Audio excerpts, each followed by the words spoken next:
Hello everyone, welcome back to Hanvitha vlogs. ఈరోజు వీడియోలో రాగి జావా ఎలా చేయాలో తెలుసుకుందాం. ముందుగా ఒక 3 స్పూన్స్ రాగి జావా తీసుకొని ఒక బౌల్లో వేసుకొని దాన్ని ఉండలు లేకుండా కొంచెం వాటర్ యాడ్ చేసుకొని ఉండలు లేకుండా కలుపుకోవాలి. చూసారు కదా, పిండి ఇలా నీట్గా కలుపుకున్న తర్వాత వాటర్ మరి కొన్ని యాడ్ చేసుకొని కలుపుకోవాలి. నేను ఒక 3 గ్లాసెస్కి పెట్టుకున్నానండి, అందుకోసం 3 స్పూన్స్ తీసుకున్నాం. ఇంకా తీసుకొని గ్యాస్ పైన పెట్టాలి. వాటర్ అన్నీ పోసిన తర్వాత గ్యాస్ పైన పెట్టేసేయాలి.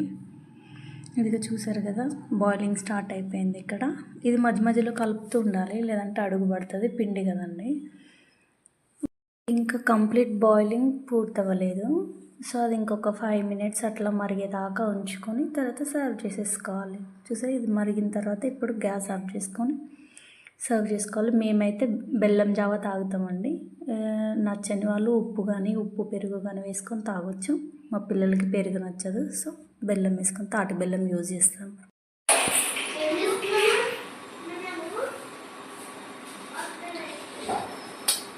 బాగుందా? ఏంటిది అది? ఏంటిది మా జావా? తీయగుందా?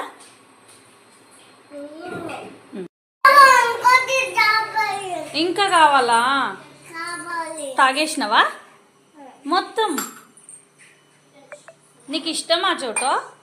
ఇష్టమా? ఇక పోసిన బాగుందా? తాగు.